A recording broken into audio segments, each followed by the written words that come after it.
El libro del profeta Ezequiel.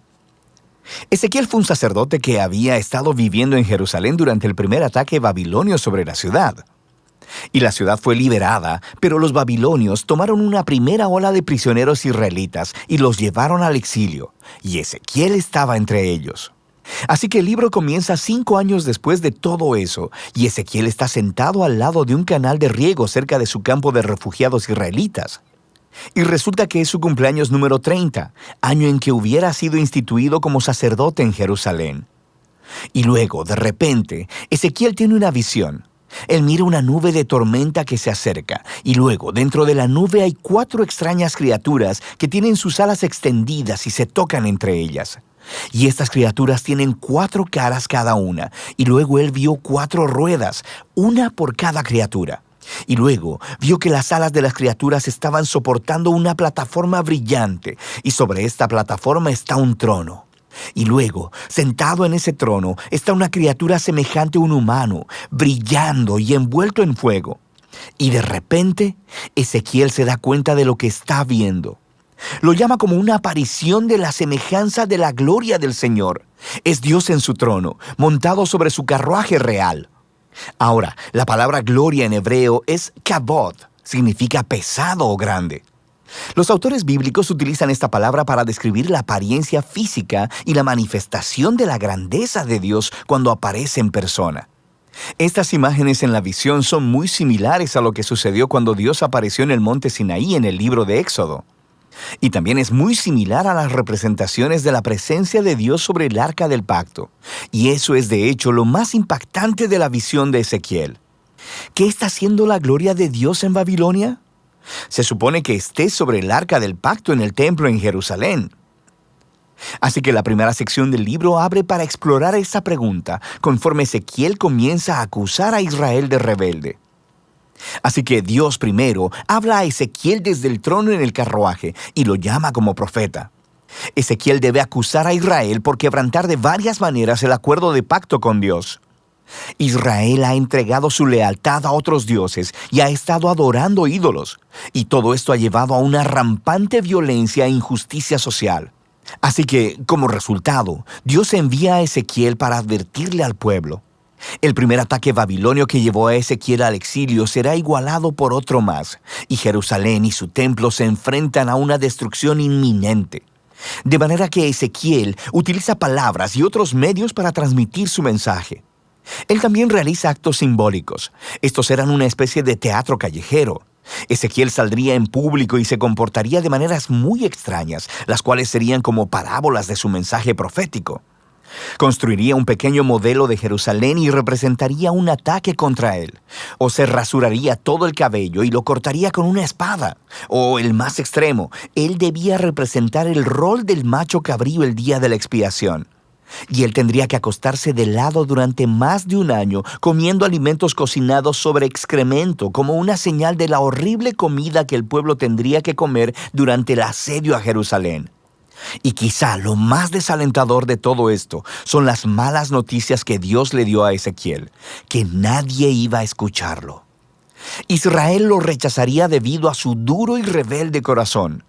Y esto nos recuerda a la descripción del pueblo que hizo Moisés después de la rebelión en el desierto, cuando predijo que un día sucedería el exilio, y Ezequiel tuvo el desafortunado privilegio de ver todo esto suceder.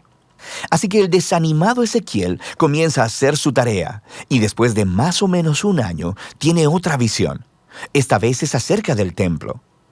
Él se adentra en un tour virtual del templo y mira lo que está pasando ahí en su ausencia, y no es nada bueno. En el atrio exterior, al frente del templo, él mira una enorme estatua inmóvil. Y luego él mira a los ancianos de Israel adorando a otros dioses, tanto dentro como fuera del templo. Y luego mira a las mujeres de Israel adorando a un dios babilonio llamado Tamuz. Y la visión termina con el glorioso carruaje del trono de Dios alejándose del templo. Se está yendo en dirección al este, hacia Babilonia. Así que en el capítulo 11 vemos por qué y cómo la gloria de Dios se apareció a Ezequiel ahí en Babilonia. La idolatría de Israel y su quebrantamiento del pacto se ha vuelto tan obvio y ofensivo que Dios ha abandonado su templo. Lo han apartado y Él lo entrega para destrucción. Pero Dios no ha abandonado a su pueblo, más bien se fue al exilio con ellos. Así que al final de esta visión en el capítulo 11, Dios promete que traerá de vuelta a la tierra un remanente de Israel y los transformará al sustituir sus corazones de piedra y darles un nuevo y tierno corazón de carne, para que después de todo ellos realmente puedan amar y seguir a su Dios. Este es un pequeño destello de esperanza, el cual rápidamente se sumerge bajo la realidad de la inminente destrucción. Pero el capítulo 11 es una transición clave y nos ayuda a entender cómo ha sido diseñado el resto del libro. Las siguientes 3 secciones son todos anuncios del juicio de Dios. Primero sobre Israel, después sobre las naciones alrededor de Israel y luego solo sobre Jerusalén. Pero luego, después de eso, la conclusión llena de esperanza del capítulo 11 se desarrolla en las últimas 3 secciones del libro. Primero, esperanza para Israel, luego para las naciones y luego para toda la creación. Los capítulos del 12 al 24 se enfocan en el juicio venidero de Dios sobre Israel. Y esta es una colección diversa de ensayos y poemas. Y aquí, Ezequiel muestra su afición por las parábolas y las alegorías. Él describe a Israel como una vara quemada e inútil, o como una esposa rebelde, o como un peligroso león enfurecido que es capturado, o como 2 hermanas promiscuas.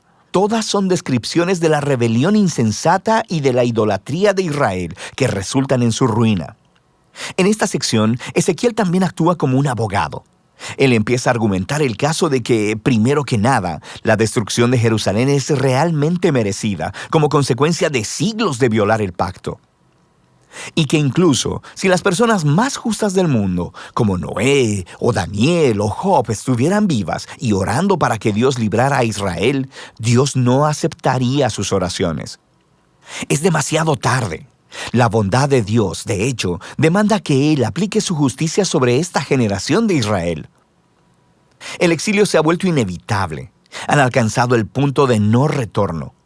Después de esto, Ezequiel se enfoca primero en las naciones inmediatamente alrededor de Israel y luego en los 2 estados más poderosos en la región, Egipto y Tiro. Israel se ha aliado con estas naciones y ha adoptado a sus dioses y sus ídolos. Así que Dios acusa a los reyes de Tiro y Egipto de la arrogancia de considerarse a sí mismos como dioses que pueden definir el bien y el mal en sus propios términos.